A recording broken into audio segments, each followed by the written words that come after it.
So my name's Dery, and I'm a faculty member at Keene State College. I teach in the Film Studies program, and I'm really excited to have Nomi Talisman here on stage with me, the co-creator of the film we just watched. So I'm going to kick off the Q&A for us and ask a few questions, and then I'm going to turn it over to you guys. And there should be 2 microphones that are roving the audience, and you can raise your hand and someone will bring one to you, and then you could ask your question into the mic. So I'll remind you of that in a second.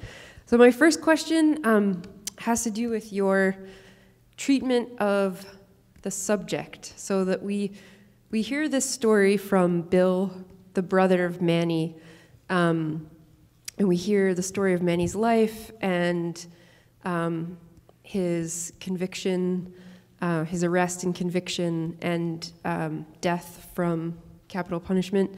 And I find it really fascinating and interesting that one of the storytelling choices you made was to keep the details of the crime from us till the very end, and to sort of focus, I focus much more on Bill's experience of his brother's life and the tragedy of that, and also his own disillusionment with the justice system. And that, just watching it again, the line where he says, "I thought justice would prevail and it does not," it just, I think it's also very topical with what's been going on in our country and the Black Lives Matter movement. It's just really, it's tragic to hear him say that line. So I thought I'd ask you about that storytelling choice to kind of keep the details of the crime at the end, yeah. Okay, so first of all, thank you, and I can barely see anyone, but I'm guessing there are people here. And thank you for having me here. When we started just editing and putting the story together, one of the things that we did is pretty much avoiding the crime. The reason was, there were several reasons for that, but the main thing is we really wanted to carry with the story from Bill's point of view, and obviously we couldn't not put it at all. So we went back and we just really thought about what happens to Bill. And basically, nobody witnessed that crime. The only person who witnessed that crime is Manny, who had no recollection of that evening. And it was all reconstructed from, basically from the crime scene, and some of it from, I think, what they imagined that happened. And we didn't want to interrupt that voice. We wanted to keep that voice of discovery and understanding that this crime that happened in the same neighborhood, which was very disturbing to, I think, to everybody. All of a sudden, Bill realizes that his brother is responsible for that. Mm-hmm. And so we wanted to keep that, we wanted to keep his voice as authentic as we could in terms of the way that he was telling it and the way that he was discovering it and getting into that realization. And at one point in the interview,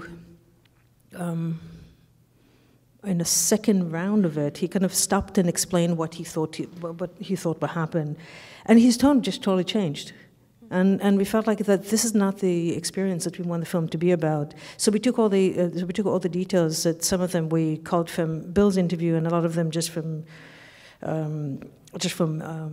documents and legal documents, and some of the journalists who worked on the case at that point, and when it was happening, when the trial was happening, and we just summarized it and put it at the end. And what we realized is that it put the film in context of exactly what you were mentioning, which is also, unfortunately, so current right now, even though the story itself is, the crime itself happened at the end of 1980. And even then it wasn't, and obviously it wasn't a new story then, but we felt that the way that you're carried with the voice of the teller and his discovery and his empathy to his brother, that keeps the film going, yeah. And only being presented with a sort of colder evidence at the end gives it a certain strength, I would say. Yeah. Yeah, it's like it does reframe the story a bit, but his narration is so powerful that you've already been on that emotional journey with him. My other question, because I teach animation over at Keene State College, was to just sort of get your insights into how you and your co-creator chose the rotoscope technique as your, method of creating the film, and how you collected your source imagery and just the process, and maybe talk about what that process is for folks that might not be familiar with animation. Sure. So first of all, when we interviewed Bill, we already interviewed 2 other people for this project. And the first family we interviewed needed anonymity. And both of us, both Dee and I, come from arts background, and we never made a documentary before. Okay. I mean, we worked a little bit with video and somewhat with video and film, and we did a lot of drawings, and it was kind of like, oh, that's kind of a no-brainer. We should do it in animation. Little did we know that that's going to probably slow down the process by, 3 years or something. So by the time we got to work with Bill, we already realized, even though we had just tiny, tiny bits of tests, we realized that we have a great tool to work with all these things that, especially in this story, are of the past in somebody's mind, shifting perspective from Bill to Manny, from reality of what's happening in the outside, or what's happening in the world, to what is happening in the mind of somebody who's mentally ill. So we knew that we had this tool that is super effective and that we felt very comfortable working with. Again, coming from arts background and used to work with metaphors.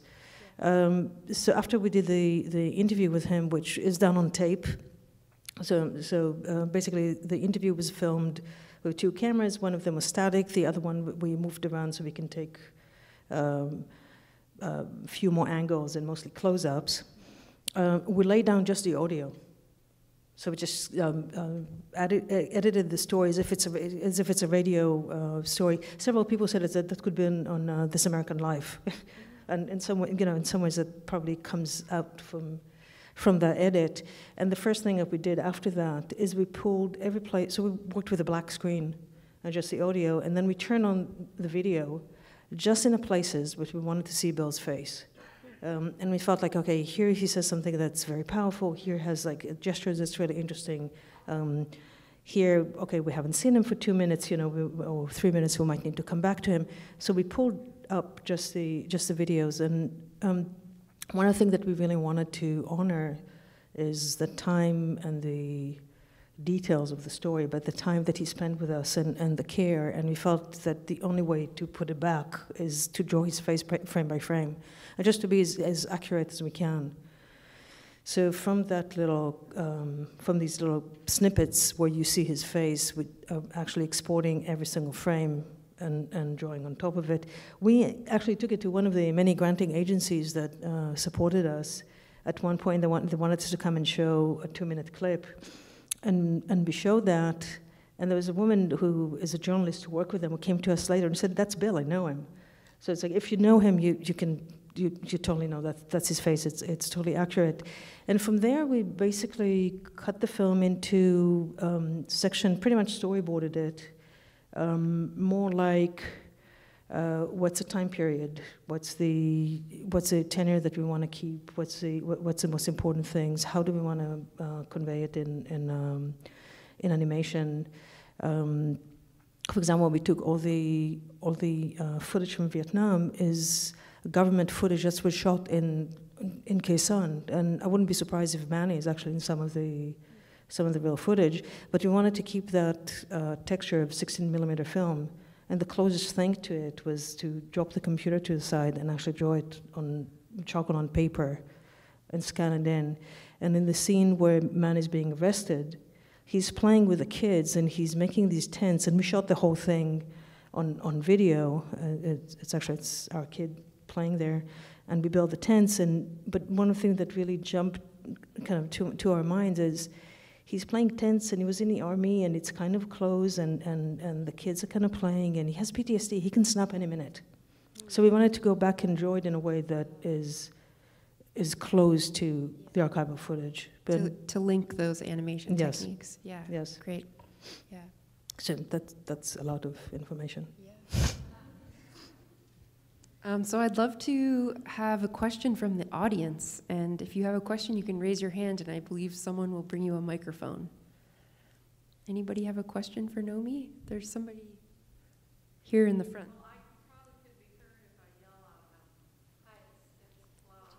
Oh, we have these wonderful microphones. Is it on? Hello. Where did this process begin? In other words, when did you decide to do the story about this whole subject? At what point? In other words, before you found Manny and all of that, what was that sort of, I want to do this kind of story about this issue? Or is that not where it started? No, that's yeah. Totally. I had a day job with a little nonprofit in San Francisco and with investigators who work on death penalty plea cases, and they needed somebody to come and do video interviews of them and manage all the media. So basically I would go with investigators and talk to people like Bill. It could be family members, could be teachers, could be community members of people who are facing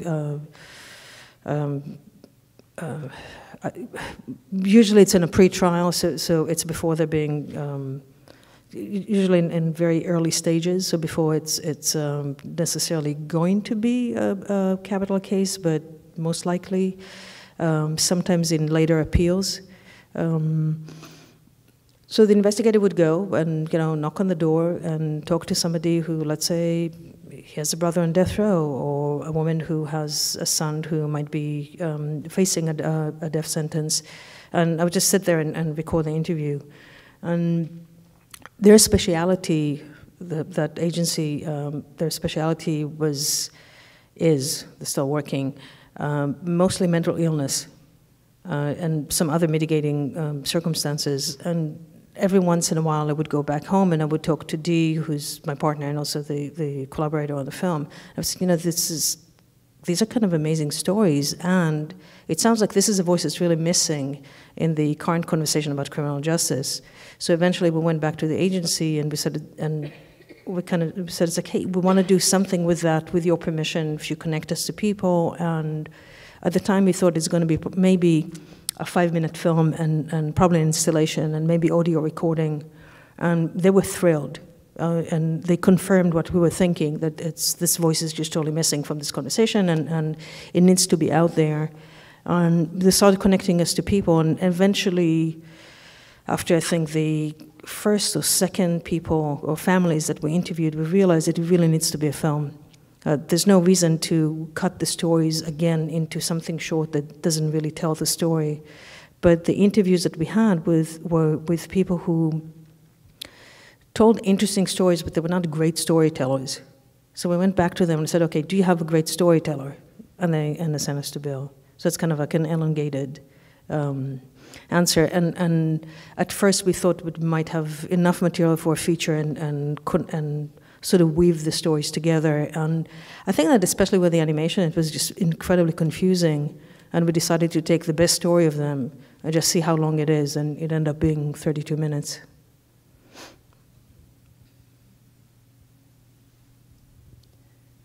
Is there another question? Yeah. Yes, there's another.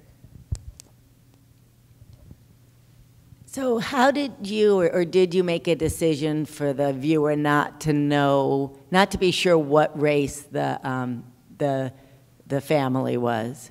What? Oh, I felt like when we were watching it, we couldn't tell what race, what color the person's skin was completely. Right. And did you do that purposefully, or was it, did you think it was obvious to people anyway? I mean, it was a deliberate choice, and the reason is that we want people to actually think about it. And I think that it's in Bill's case, it's pretty readable, and at the same time, you have to think about what are the things that you read in it. So as do you read his features? Do you read his voice? Do you read the way that he talks? Are you waiting until the way that he says, basically he repeats the racial slurs by the lawyers, and then you're convinced? And we wanted to keep that tension because we felt that instead of drawing him in, and also keep in mind this is animation. The last thing that we wanted to do is repeat something that, you know, somebody would turn around and said, well, you just made a racial cartoon. So we thought, okay, there's a tension here between what you can read and what you know and what you think you read into a character that we were very interested in. And lastly, in terms of drawings, we wanted to keep it as simple as possible. And I think that pretty much the beginning of all drawing is pencil or pen on paper. So it's kind of like, it's the most immediate, very, I mean, it's thought out. Obviously, we designed it, but just a very immediate, very direct drawing of just a line on a screen, but on a paper. So I don't know if that answers your question. Yes. Yeah. Thank you. It's always been my understanding that one of the problems with the death penalty is that it costs so much because it takes so much time after the penalty has been, you know, addressed, that so many people get into it. And how much time was it after that he was given the death penalty that he was actually executed? Manny, it was nearly 20 years after he committed the crime, and he was, and this was another 2 years. It's about 17 years or so. California is particularly slow. Some states are faster. The federal government sometimes move in faster, but California is particularly slow. So how many years was it? I think roughly 17. 17 years? Yeah. Okay. Yes. All right. And one of the things that I want to add in relation to that is these are not just 17 years that he sits on death row. These are 17 years that the family and the victim's family are being dragged back and forth to jail, to court. They go into repeated appeals and other procedures. And we have a bunch of advisors who worked with us on this project. And one of the things that they said that mostly for the victims' families, there's no, it doesn't resolve anything. It's not a resolution, and it's not something that actually they feel better after that, partially because they've been back and forth in court, and they have to relive this trauma sometimes, you know, I don't know, for something like 17 years. Yes. Yeah. Thank you. Sure. There was another one, yeah. Yeah, just... Just to bring it back to animation style, I was just wondering if you could talk about the significance of the animation style of Bill changing so drastically at the end. I just, like, the clarity and color seemed pretty significant as, like, changing factors throughout the film, and that moment stood out to me the most, and I was wondering if you just expand on that a little bit. Right, so there's several different things that we had going in a film. We tried to use color just throughout the film as sort of to punctuate some elements. So at the beginning, it's very muted, kind of subdued blues and browns, which felt more like, you know, faded family photos or faded home movies from 50s and 60s. Then comes the explosions. Which is this driving rain, and we really wanted to use the color as and the imagery in total in this whole scene, but also the colors to kind of have the windshield wiper move from one reality to another. So it's like it's rained and it's an explosion. It's just a straight in rain on around Christmas time, and you see all the red lights. To it's like it's very stark, and it looks like sort of some drawing of bombs or explosions. And we wanted to use that in places where it kind of like it comes in and it throws you somewhere else, and you understand that what you see is more than just one clear reality of what you think is out there. And in terms of Bill, we really thought really hard about the metaphor of what kind of a person he is. Where is he in life? I mean, he was telling us this whole story so many years after the crime, so many years after Manny was executed, and he's not getting off this drive to San Quentin that kind of repeats several times in the film. And he's so articulate and he's so together, and he just tells you the story, and he's there, and he breaks down and he cries. And he's all the time he's like that. So his line is very kind of clean and holds together, but it's always a little bit broken. And we thought at the end to do these close-up in a different way that kind of shows all these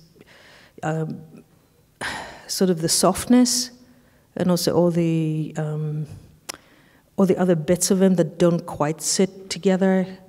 And it's almost like you're so close to him, so you can see a little bit of texture. And at the same time, you look at his beard, when he moves his hand, and you can hear the noise of it. So we wanted to add this texture at the end. It's almost like after you heard him tell the whole story, and he's a little bit removed, you come really close at the end, and you're just with him in that experience.